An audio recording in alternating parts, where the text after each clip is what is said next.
Hello everyone, welcome to my channel. My name is Ari, and today we're going to have some more stories about our toxic life.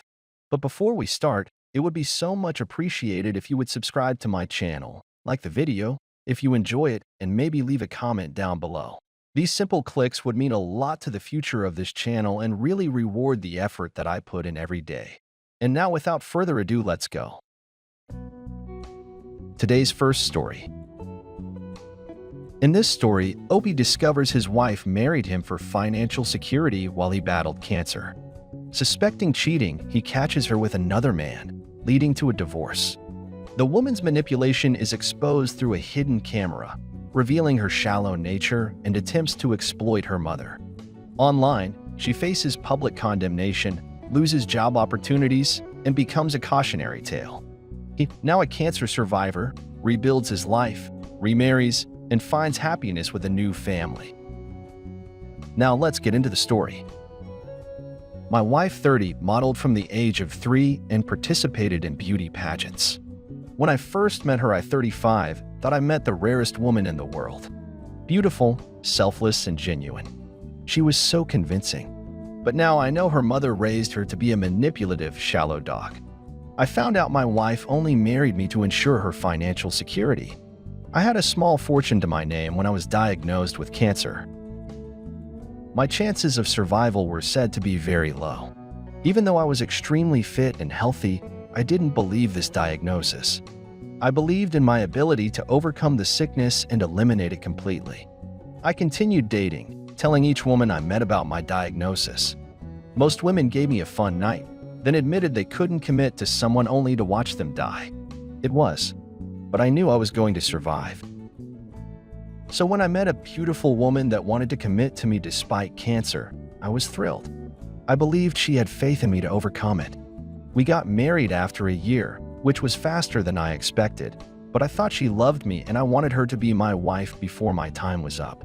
Little did I know that shortly after that she would get short with me, even though she hadn't fully moved in with me out of her apartment.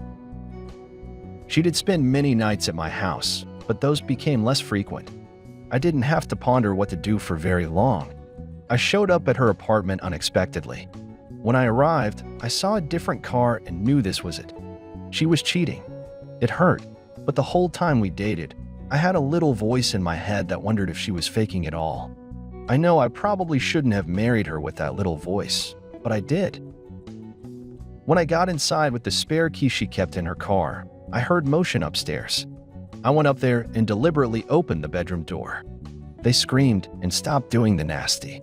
It was harder than I expected to handle my emotions seeing her like that with someone else. AP came at me, but she screamed for him to stop. He looked more like the man you'd expect my wife to be married to.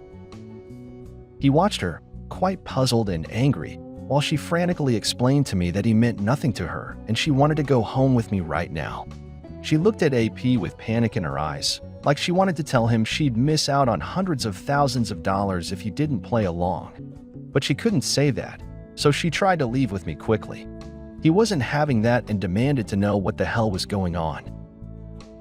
I was pretty much letting things unfold without saying anything until I knew I would be heard. She couldn't face us and risk exposing her lie, so she left, telling me we'd talk back at my house. I told AP everything. Towards the end of it, he grew annoyed and irritated, so he left. At my house, she called her mom, unaware that I set up a hidden camera in case she came back. She worked up some fake tears and complained that the check she told her about was taking much longer to arrive in the mail than she thought. She sounded like a whiny child, as asked her mother for a loan of $5,000. Her mom easily agreed and asked her how that nice man AP was doing. She said he was great, but he only got half the amount of money he expected from his last job. Her mother only talked about how her daughter deserved nothing but the best and that she shouldn't settle for anything that isn't good enough. While watching this video, I could not believe how shallow and pointless these women sounded. They were literally waste of space. The only reason they made it so far in life was because they were beautiful on the outside. Everything was superficial to them, and they would lie to get what they believed they deserved, no matter what it did to other people. When I got home, she was gone, and I filed for divorce. But the best revenge I got was when I posted the video of her talking to her mom online. People pointed out that AP might have been committing insurance fraud too, since she mentioned how he didn't get paid as much as he expected for his last job. Maybe they were in on it together and AP was also acting. When I met him, I doubted this theory, but I did report it all to the police. With his information in the video I got, I never heard anything from the police. But hopefully, if they did this to other people in the past, they'll be stopped. But strangers on the internet weren't done yet. Strangers shamed my ex for being a pile of steaming crap. Strangers sent me financial help to pay my medical bill. They couldn't believe this woman took advantage of me while I fought off cancer. She became famous as an example of what a woman should never become. She hated me. I ruined countless job opportunities for her. She was so recognizable as a terrible person that no company wanted her to advertise the product.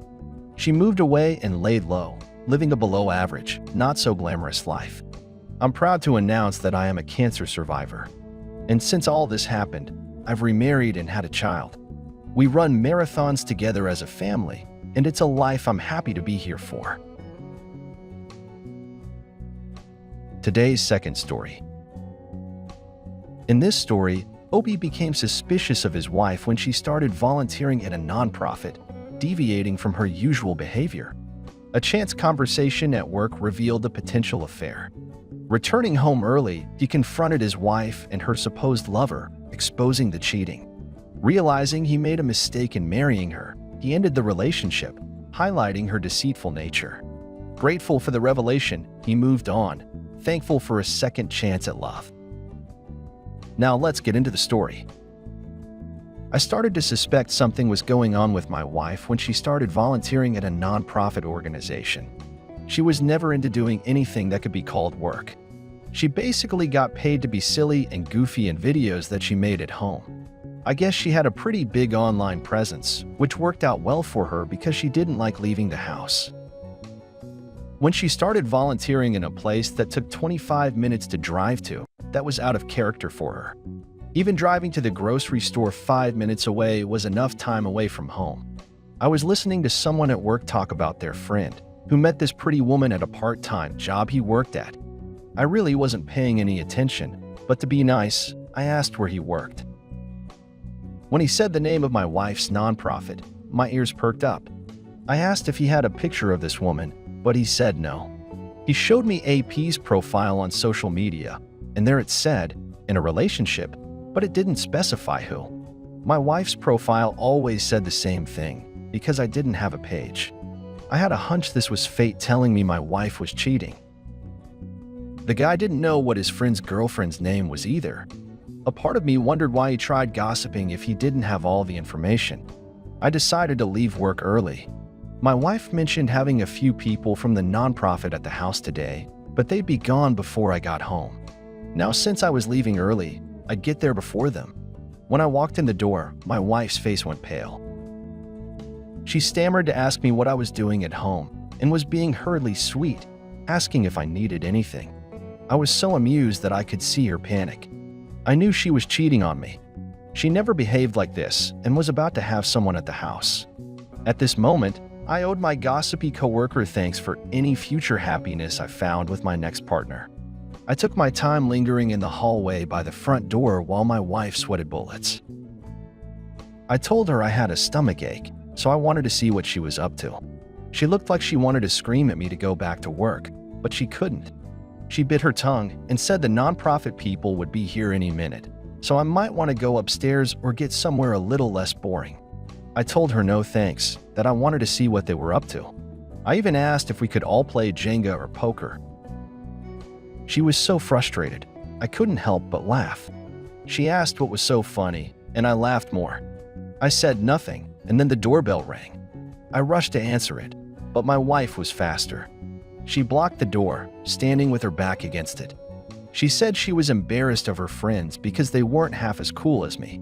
I laughed hard, but I was getting annoyed. She was lying through her teeth, trying anything to keep me from discovering the truth.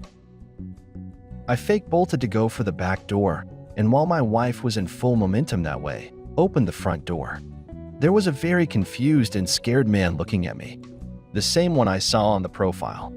I introduced myself as my wife's husband and asked what he was looking for. My wife appeared by the door, looking even more uncertain and panicked than he was. I laughed out loud and said they were both scared little dip crabs. I said I knew what was going on between them, and my wife needed to leave. AP turned to go, and my wife stepped back inside the house, dropping to her knees. No sound came out of her mouth, but she was sobbing.